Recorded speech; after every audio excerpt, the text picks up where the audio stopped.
Dr. Aaron, there's so many questions that coming into our site. Yes. We will try to translate to you, then you reply in English. I try to translate Sure. in Indonesia. Okay, pertanyaan pertama. Okay, Dr. Aaron, so there's a question. Yes. First question is, if there's someone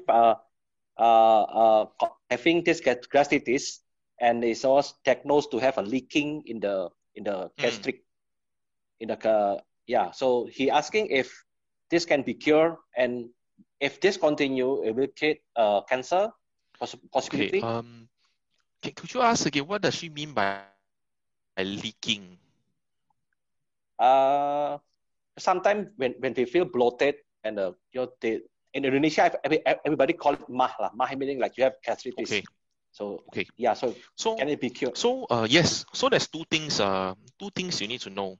Number one, of course, is that it can be very difficult to diagnose. Okay, so gastric cancer, if that's what you're talking about, is very different from colon cancer. Now, gastric cancer, unlike colon cancer, it doesn't grow with a polyp. It buries, it goes underneath the surface of the stomach. So to be able to diagnose it, we need to do the scope very slowly, and we need to turn on a very special kind of light called narrowband imaging. And then sometimes you only will find it on very, very subtle, very, very little bit of one thing that you should be worried about if you are older age group. Now, and then of course for both the younger and older, the other thing that is very common in Indonesia is this bacteria called Helicobacter. Now, Helicobacter is a bacteria that stomach, it can survive there, cause gastric ulcer, and it can also cause gastric cancer and gastric lymphoma if you live in the stomach long enough. So I think the answer is yes. Your symptoms, certainly a lot of it is curable. You need a scope. You need to look at the stomach, have a good look at it. You need to make sure that you have no bacteria inside the stomach. And then eventually with that, then we can start you on the correct medications. Oke, jadi saya mau coba simpulkan ya dari pertanyaan pertama dari Pak Jonathan. Pertanyaannya adalah apakah kita ketika didiagnosa mempunyai penyakit mah atau mungkin dicurigai ada rembes di kita punya lambung. Saya juga masih kurang paham ya artinya rembes itu gimana. Apakah itu berbahaya dan bisa sembuhkan? Apakah bisa menuju ke arah kanker usus? Jawaban dari Prof. Aaron adalah kanker usus dan kanker lambung itu berbeda. Satu yang harus kita garis bawahi bahwa kalau kanker usus itu dimulai dari polip. Kalau kanker dari lambung itu tidak. Nah, mungkin yang bisa dicek itu adalah biasa di dinding-dinding dari lambung itu ada sesuatu yang tumbuh dengan kita tidak sadari. Dan itu memang diagnosanya harus secara endoskopi.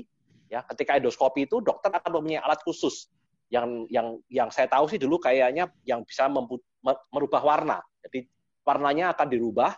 Jadi ketika lampunya itu nyorot, kelihatan dindingnya ada perbedaan warna. Namanya saya lupa namanya apa waktu itu ya. Kayak spektrum lah seperti itu. Lah, di spektrumnya akan kelihatan warna-warna mana yang kira-kira berpotensi untuk menimbulkan kanker usus, kanker lambung di kemudian hari.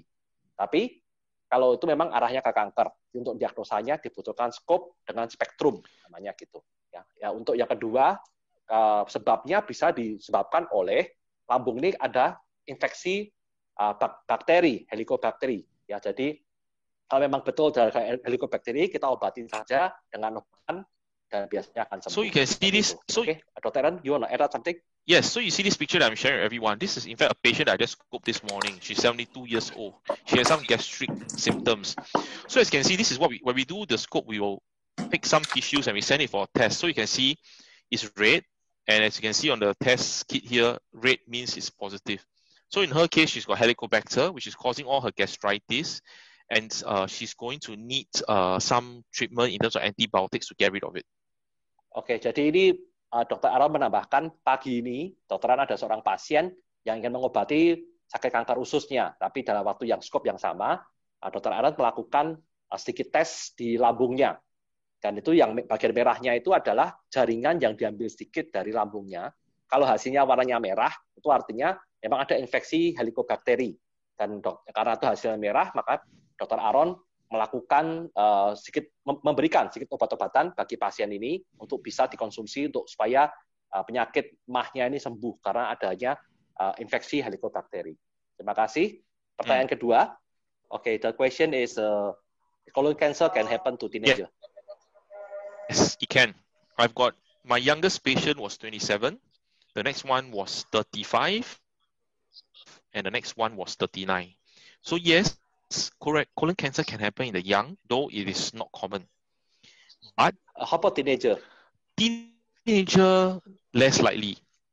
But what I would say is, if the idea is that if you check your colon early, even when you are young, say when you are 20 something years old, when you are 30, when you're early 30s, you take out the polyp, then at the very least, you will tell yourself that when I'm 40 something years old, I would have cancer. So I think that's the idea. Oke, jadi ini ada pertanyaan, apakah kanker usus ini bisa terjadi di usia muda atau bisa terjadi di masa kita remaja? Dr. Arom menjawab, kalau remaja memang agak jarang, tapi memang Dr. Arom menyarankan, karena pasien beliau paling muda itu umurnya 27. Ada yang 35, ada yang 39. Jadi saran dari beliau, kita nggak usah lihat umurnya. Kita langsung aja kalau memang merasa perlu, kita cek aja. Semakin mudah kita ngecek usus kita, semakin kita tuh bisa tahu bahwa apakah kita tuh punya kemungkinan untuk mempunyai kanker usus. Kalau ada waktu kita muda, kita deteksi, kita ambil polipnya, malah lebih aman. Jadi kita mempunyai pikiran yang lebih tenang. Ya, next question. Question if any symptom, any sign of polyp before it becoming a cancerous. I think that's a great question. No, the honest answer is no. There are no symptoms with polyps. And in fact, if you say you choose to do what we call the stool test, where they test for blood in the stools, only 1/3 of polyps will be positive for blood. And this is usually talking about large polyps, 1 cm, 1.5 cm. Which means that therefore, if your polyp is only 4 mm, 5 mm, 7 mm, there won't be blood. So which means that the truth of the matter is there are no symptoms with polyps until they become cancers. Oke, jadi ini ada pertanyaan, saya simpulkan, apakah ada tanda-tanda khusus untuk sebuah polip ini, kita deteksi ke awal, kita tahu sebelum menjadi sebuah kanker. Dijawab oleh Dr. Aaron, jawabannya tidak bisa. Tidak ada hal yang bisa ketahui, kecuali kita melakukan scope, mengecek ke dalam. Karena kalau kita melakukan juga sebuah tes melihat darah di kotoran kita, itu artinya kalau sudah ada darah di kotoran kita, itu artinya ukuran dari tumornya, kankernya itu sudah lebih dari 1,5 cm. Sudah terlalu besar, sudah agak terlambat. Kalau ukurannya masih setengah senti, 0,44 mili, itu biasanya tidak ada reaksinya apa-apa. Jadi, mendingan dilakukan scope untuk ngecek. Okay? Next question. Okay, yes. Dr. Aaron, there's a question for one patient that currently is having a complaint since June, last June, to have a bleeding. Okay, then last year June having bleeding. Then this December, this year, sorry. Then after that, the local doctor say that the patient having this fragile on the duodenum. Okay, then they cannot do anything. Currently, he only taking Pariet, Nexium, vitamin K, vitamin D, all the normal medicine that they use for the stomach. So the question is patient asking if they continue taking this medicine, will the bleeding stop? Or do you think how long they need to wait or anything that you can suggest to the patient? Can I know, when you say bleeding, as in, is blood coming out from the anus? Is that what? Jadi pertanyaan, maybe kamu saya tanyakan saat ini, apakah pendarahannya itu melalui anus? Ataukah melalui mulut?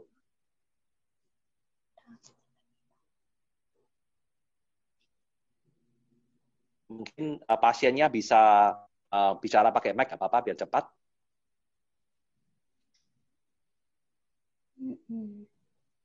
Apakah pendarahannya melalui anus atau melalui mulut?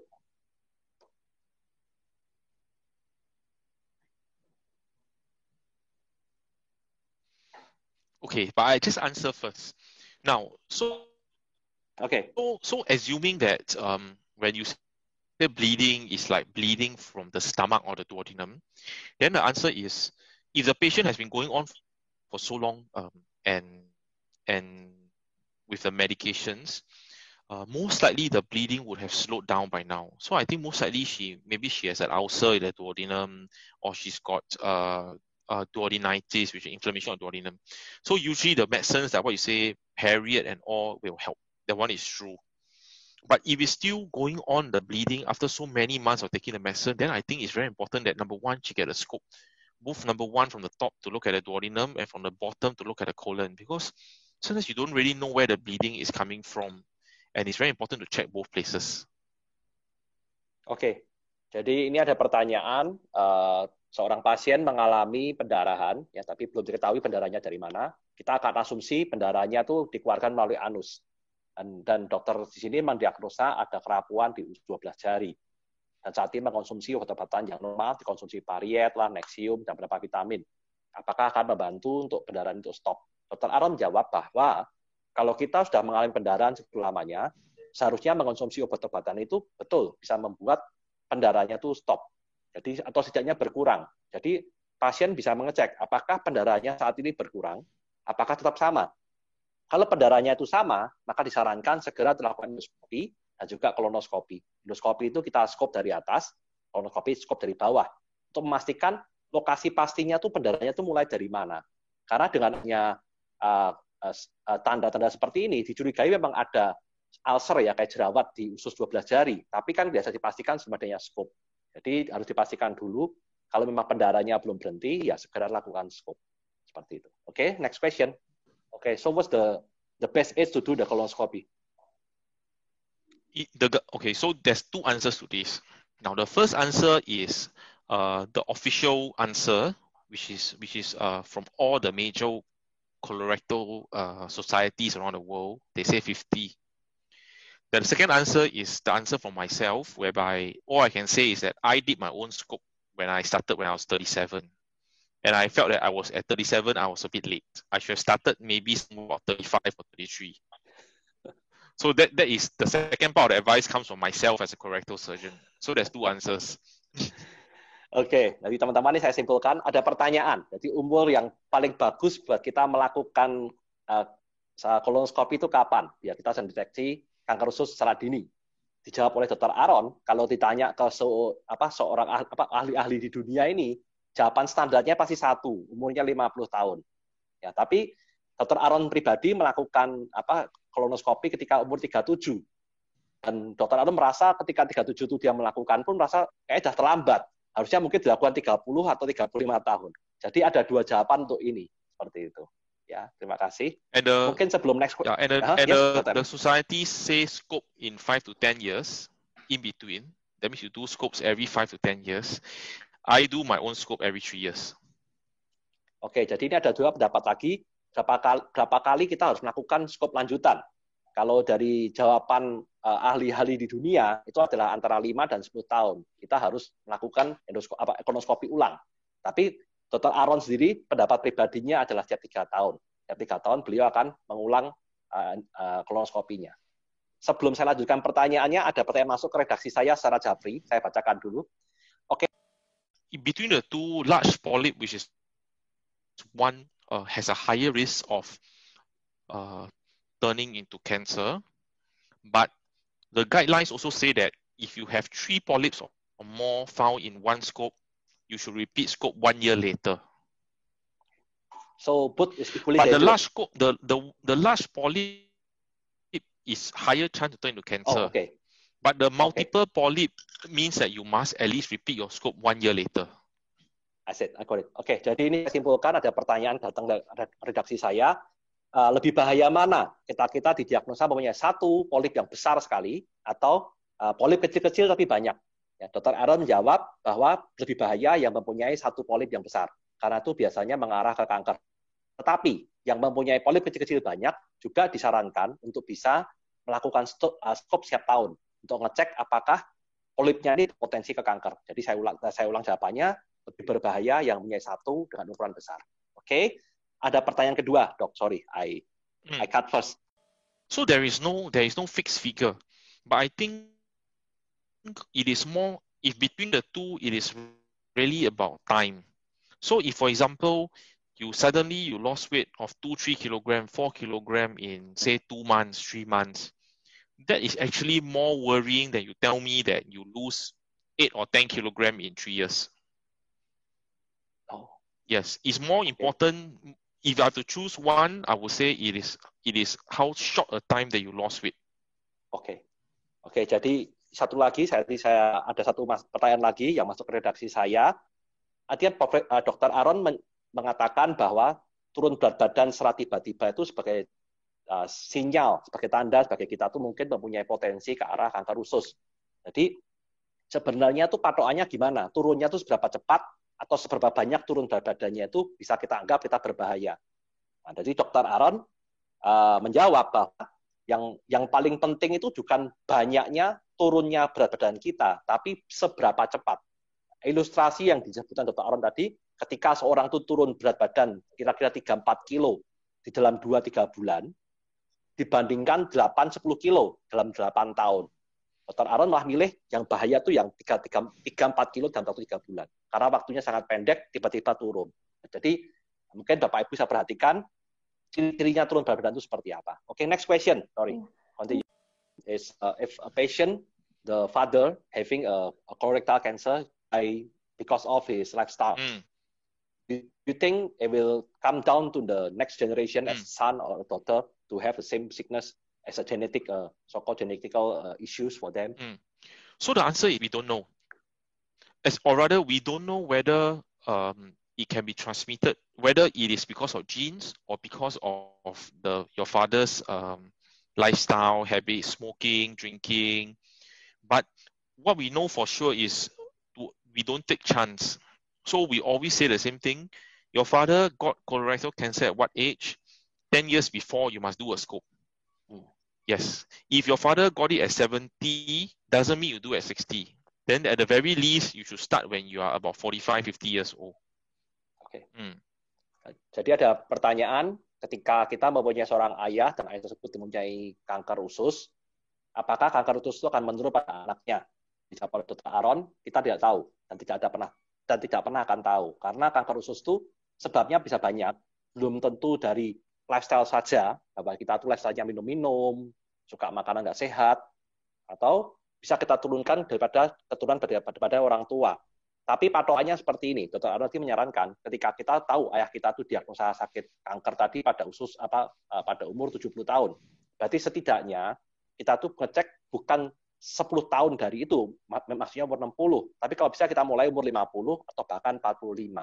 Kita cek. Yang paling penting itu titik kita ngeceknya kapan, karena kita tidak tahu persis apakah ini genetika, apakah ini memang dari lifestyle. Okay, next question. So, Dr. Aaron, there's a question. You mentioning if you find the polyp is small size, you taking out using a scope. Yes. Does it mean is it no surgery required, no incision? Give me one moment. Let me share a slide with you. But yes, you're absolutely right. There is no need to no incision. It's all done through the scope, and there is no pain when we take out the polyp through the scope. And, jadi ini yes. Dr. Aaron sambil mau menampilkan sesuatu di layar, saya ingin menjelaskan sedikit jawabannya. Ketika kita diagnosa mempunyai ukuran polip yang kecil, kita diambil menggunakan scope. Apakah artinya ini kita tidak perlu dibedah atau tidak ada sayatan? Dr. Aaron jawab, iya. Tidak perlu sayatan, tidak perlu operasi. Jadi hanya dengan saja diambil dan pulang tanpa rasa sakit sama sekali. Ini Dr. Aaron akan menampilkan slide-nya. So for example, this is how we take out the polyp. So firstly, in this case, number one, on the left-hand side, you can see that there is annotate. So firstly, you can see there's a polyp. So what we do is that we use this wire snare to lasso it. Then after that, in the middle picture, we close tight around the polyp. Then on the right-hand side, what we do is that we burn through the polyp and then we leave only a little scar there. And then that's how the polyp is taken out. So sometimes if the polyp is very small, like this, then what we use is we use this forceps. Okay, we use this forceps over here. So we will grab hold of the polyp, it's very small, and then either we burn or we just pluck the polyp out, just like how you pluck a fruit off a tree. And like in this case, you pluck the polyp off already. And then as you can see, there's just a little bit of scar here. This scar, as you can see, is only about 2 millimeters in size, and that will just heal off on its own in about 1 to 2 weeks. And that's all there is to it. No pain, there's no pain, you won't feel anything. When you wake up, it's just like nothing's changed. Okay, Dr. Aaron, maybe you can switch to the first slide. I explained in Indonesia. Okay. Jadi Dr. Aaron tadi menampilkan sebuah slide. Tadi ada pertanyaan, bagaimana sih caranya ngambil polip? Jadi kita lihat di slide ini ada 3 gambar, teman-teman, Bapak Ibu sekalian. Yang sebelah kiri itu adalah ketika polip itu kita kasih seperti apa ya, seperti kawat. Ya, kawat. Nah, setelah kawat itu kita kencangkan, habis kita kencangkan kita tarik. Jadi habis kita tarik ada sisa dari lukanya itu sedikit. Habis itu kita bakar sisa lukanya. Jadi prosesnya pengambilan itu hanya seperti itu, tidak perlu dipotong, tidak perlu operasi, tidak perlu apapun juga. Jadi hanya dengan seperti itu nanti dan akan pulih sendiri, tidak ada rasa sakit sama sekali. Okay. Jadi the next slide, just now you say. Dan ketika ini yang berikutnya ini polipnya tuh ukurannya kecil sekali. Ya, kalau kecil sekali alatnya tidak memakai kawat, tapi memakai seperti capitan. Dicapit aja, seperti kalau kita metik buah itu, dipetik aja sudah. Nanti sisanya tuh seperti yang sebelah gambar yang paling kanan, sekitar 2 mm aja sisa bekasnya, nanti akan mengering sendiri setelah sekitar 1-2 minggu. Tidak ada rasa sakit, tidak terasa apa-apa, sudah seperti normal setelah dilakukan prosedur ini. Okay, Dr. Aaron told this question about the relation between GERD and coughing, because he's been coughing for 2 years, and the doctor diagnosed because of GERD. And they're giving this medication of Pariet, Nexium, on the normal one. But after the 3 months, it was cured, and until now, nothing happened. He's now about 70, is it? 50 or 70? Okay, now the age is about 50, and no complaint, nothing. So do you think that the patient need to do maintenance? Usually, if you have no symptoms, then you don't need to do maintenance in terms of taking medicine again. If you want, and then for scope wise, you may just want to do a check, like say once every 2 to 3 years. But usually, for sure, you don't need maintenance medicine if you have no symptoms. Oke, jadi ada pertanyaan, apakah ada hubungan antara batuk dan GERD ketika sudah minum obat GERD, sembuh selama 3 bulan, dan saat ini umurnya sudah 50 tahun dan tidak ada keluhan. Apakah perlu dilakukan maintenance? Dr. Aaron menjawab bahwa ketika kita tidak ada masalah, nggak ada keluhan, ya nggak perlu apa-apa sebenarnya. Nggak perlu even minum obat. Ya, tapi kalau kita rasa tidak tenang, bisa dilakukan scope mungkin, mungkin 2 tahun sekali, atau setahun sekali kalau kita merasa tidak tenang, setelah itu nggak apa-apa. Sebenarnya sih nggak dilakukan maintenance. Okay, next question. The hemorrhoid cause colon cancer? I get it very often. So the answer is no. Hemorrhoids don't become colon cancer, but because hemorrhoids can cause bleeding, sometimes hemorrhoids can cause as if you pass motion, like you never pass completely. Now, these 2 symptoms that I just said are symptoms of colorectal cancer. So what happens is that people with hemorrhoids, when they have these kind of symptoms, they often need a scope to make sure that there's nothing going on in the colon. Then only if it's just hemorrhoids, then the answer is no. Hemorrhoids don't become cancer. Oke, jadi ada pertanyaan, saya simpulkan. Ada pertanyaan apakah ambeien menyebabkan kanker usus? Dijawab oleh Dr. Aaron, tidak. Karena itu 2 hal yang berbeda. Dan itu sering ditanyakan oleh pasien. Karena kan kita merasa ada darah keluar dari anus kita. Padahal sebabnya adalah karena kita punya ambeien. Tapi, ada tapinya di sini. Dr. Aaron bilang bahwa ambeien itu kan kita merasanya seperti kita buang air. Setelah kita buang air, kita merasa kok masih pengen buang air lagi. Nah, itu salah satu ciri-ciri juga dari kanker usus. Jadi memang sebaiknya ketika kita ambeien, kita lakukan aja lah kolonoskopi sekalian. Kita cek apakah betul ini hanya ambeien ataukah pada ini sebab yang lain. Jadi kalau kita kasih scope, kita pastikan ini ambeien, ya udah nggak apa-apa karena ambeien itu tidak menyebabkan kanker usus. Gitu. Oke, next question. Okay, so there's a question if the patient having autoimmune that attack the colon, is there any food that we need to be watch out, or any food that we need to take to avoid the diarrhea that happen during the attack of autoimmune to our colon? Okay, what do you mean by autoimmune attack to colon? Is it something like ulcerative colitis or Crohn's disease? Okay, wow, this is tough to answer because in Indonesia everybody say mah is gastritis, but you know, so what's the difference between gastritis and GERD? If these 2 create any diarrhea for them, or is it because of food or anything? Okay, so gastritis refers to something that happens only in the stomach, and what happens is that there is inflammation in the stomach. Now, GERD is a totally different thing. It's because the acid in the stomach go back up, reflux into what we call the esophagus. And then that's why you have things like burning pain behind the chest, you got a sour taste in the mouth. So they're very different things. Gastritis, the pain is in the stomach at the top, while GERD tends to be in the middle of the chest. So therein comes the difference. Oke, jadi ini ada pertanyaan yang akan ya tentang bedanya antara sakit MAH dan sakit GERD. Ya, jadi Dr. Aaron menjelaskan bahwa GERD dan MAH itu sesuatu dua hal yang berbeda. Kalau yang namanya MAH itu sakitnya itu biasanya di perut, di lambung. Itu biasanya dikarenakan adanya peradangan di dinding lambung kita. Sedangkan untuk GERD itu adalah ketika kita mempunyai cairan asam yang naik ke atas sampai ke mulut. Biasanya kita rasakan adanya rasa pahit di mulut, di lidah, atau rasa terbakar di leher. Jadi beda. Ya, kalau MAH itu biasanya sakitnya di bagian perut, di bagian bawah sini. Tapi kalau yang GERD itu mungkin sakitnya di atas dekat tenggorokan, seperti itu. And just now there's a question, do you think this caused by any food or lifestyle? So, gastritis can be caused by just now Helicobacter, as I mentioned to you. It can be caused by stressful lifestyle because it will cause more acid to be produced. And for some people, if they're taking some painkillers, that will also cause gastric problem also.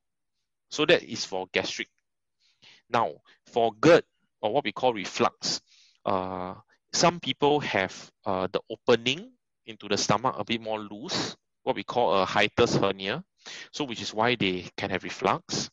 And of course, for some people, if they have a habit of eating very, very full, or they eat just before they sleep, or they eat ready, then they go and sleep immediately, then it is very easy to have reflux also. Oke, jadi ini ada pertanyaan tadi, apakah sakit MAH dan sakit GERD ini disebabkan oleh gaya hidup kita atau gaya makan kita? Dijawab oleh Dr. Aaron bahwa sebabnya kita sakit MAH itu ada 3. Yang pertama itu memang ada infeksi dari bakteri, ya. Jadi kita obati dengan obat-obatan. Yang kedua itu adalah ketika kita stres, banyak pikiran, dan memang itu lifestyle kita, cara berpikir kita. Yang ketiga memang juga ada dari makanan. Nah, tapi yang sebaliknya, yang GERD ini itu disebabkan karena katup kita di atas lambung itu sedikit loose, ya, sedikit tidak kencang. Jadi bisa ada asam yang naik ke atas. Ini biasanya disebabkan beda. Jadi ini sebenarnya dua hal yang berbeda, dan ini biasanya disebabkan oleh gaya lifestyle kita ketika kita habis makan terus tidur, habis mengkonsumsi jumlah besar pada malam hari itu kita posisinya tiduran seperti itu membuat asamnya naik ke atas. Jadi kalau yang kedua ya pasti dari lifestyle. Oke, pertanyaan selanjutnya. Oke, so there's a question from patient. If she was diagnosed with colorectal cancer, do you think what is the highest stage that you can cure? I mean, like maybe stage 1, and then do you think how much it cost them to cure the cancer, and do you think what's the treatment method that you use to treat the high level of stage cancer? Okay, so I think firstly, colorectal cancer is one of the very few cancers that even if you are stage 4, which is the highest stage, that means already spread already, you can have cure. So in fact, for up to 15% of stage 4 colorectal cancers can achieve cure. This is not the same for a lot of other cancers like gastric cancer or liver cancer or pancreatic cancer. Those kind of cancer, stage 4 means no cure already, but colorectal can. But what you have to do in stage 4 colorectal cancer, which means it has spread, is that first, you remove the colon tumor. Number 2, you need to go for chemo for about 2 months. If the chemo shows that the spread, the parts that have spread are reacting to chemo, they shrink, then you do a second operation to remove all the areas that have spread. And the cost, roughly? If you have to go through 2 surgeries, if you have to go chemo and everything, then I think easily you're looking at at least about 200,000 Sing. Jadi ini ada pertanyaan dari seorang pasien ketika didiagnosa menderita sakit kanker usus. Sebenarnya stage yang paling tinggi yang bisa diobati itu stage berapa, dan kira-kira apa yang dilakukan, dan biayanya berapa. Dijawab oleh Dr. Aaron, penyakit kanker usus ini agak unik, berbeda dengan kanker-kanker yang lain. Karena ketika kanker usus ini didiagnosa, bahkan di stadium 4 pun, pasien masih mempunyai kesempatan untuk sembuh. Cuma memang mungkin prosesnya lebih panjang dan lebih rumit. Tergantung bagian mana yang terinfeksi oleh kanker ini. Karena kan kalau stadium 4 pasti sudah menyebar keluar. Nah, tapi apa yang bisa kita lakukan adalah, yang pertama adalah dioperasi dulu. Kita ambil bagian kankernya. Setelah dioperasi selesai, kita akan melanjutkan dengan kemoterapi sekitar 2-3 bulan. Setelah kita 2-3 bulan kita lihat kemoterapi, kita lihat apakah bagian-bagian yang terinfeksi oleh kanker ini bisa mengecil.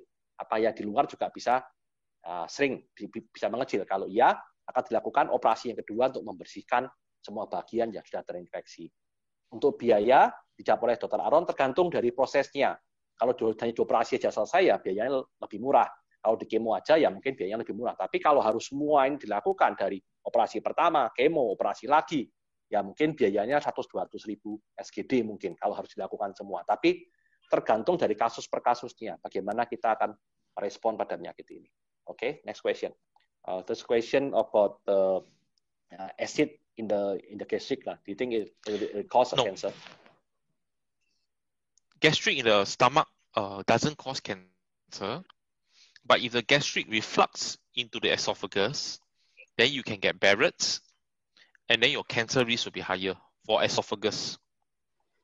Oke, jadi ditanyakan apakah asam lambung kita itu akan membuat kanker? Jika tidak, sama sekali tidak ada hubungannya. Kita asam lambung, tidak ada hubungannya dengan kanker. Tetapi kalau asam lambung itu naik ke atas, jadi GERD, kan GERD itu akan menimbulkan Barrett syndrome, ya akan membuat kanker. Dan kankernya bukan kanker di lambung, tapi kankernya di borokan. Gitu. Okay, next question. Okay, that's the question of the relation between COVID-19 and the colon and the gastric. So when the COVID attack our so-called usus, the colon, it will cause us to have a diarrhea and also something vomiting. Do you think is it true that COVID can cause this sickness? Okay, so sometimes people with the COVID may have a little bit of gastric problem, they have a little bit of gastric discomfort, but otherwise the COVID does not affect the colon, not that I know of, and certainly it doesn't cause any major damage to the stomach. Nah, jadi ini pertanyaannya apakah dan ketika kita ada penyakit yang menyebabkan sakit kita usus atau mencret-mencret atau mungkin muntah-muntah, dijawab oleh Dr. Aaron, memang COVID itu salah satu gejalanya adalah kita itu diare. Tetapi tidak pernah ditemukan antara hubungan khusus antara COVID ini dan kerusakan usus atau COVID ini menyebabkan penyakit-penyakit usus. Jadi sebenarnya tidak ada hubungannya. Tapi yang ada cuma satu, karena gejala COVID itu memang ada satunya, adalah diare. Seperti itu. Dr. Aaron, there's a question from a patient. From the early stage of colon cancer, maybe stage 1, 2, or 3, can it be detected using cancer marker, maybe PSA or CEA? Okay.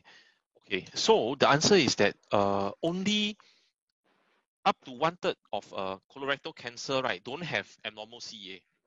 So if you want to use CEA to see whether you have cancer or not, what's going to happen is, number one, up to 1/3 you will miss.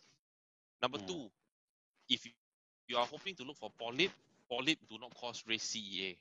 But if you don't do the polyp early, you wait until it become tumor next time, then it is a bit late. Okay, maybe Aaron, you can fix your headphone because the sound a bit low. Anyway, I can explain.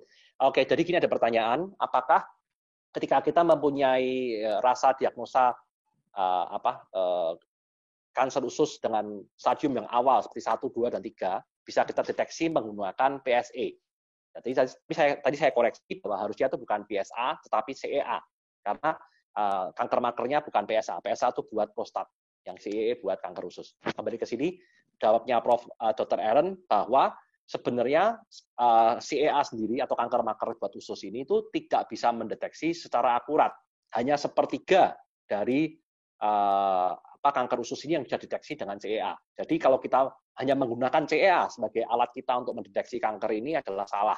Karena kita akan miss akan terlewatkan karena hanya sepertiga yang bisa dicek. Jadi sarannya ya tentunya segera kita scope, kita lihat apakah itu memang benar-betul kanker. Jadi bukan menggunakan marker. Okay, next question. Mr. Tony, if the polyp can recurrent, if been taken out, and when it can come back again if recurrent happen? So usually what we say is that if the last round your scope got polyp or a lot of polyps, then you should repeat your scope maybe in about 3 to 5 years. But of course, if there's a lot of, for example, the last scope, the doctor said not clean, or he said your polyp very big, then maybe even need to do 1 year or 1 year later.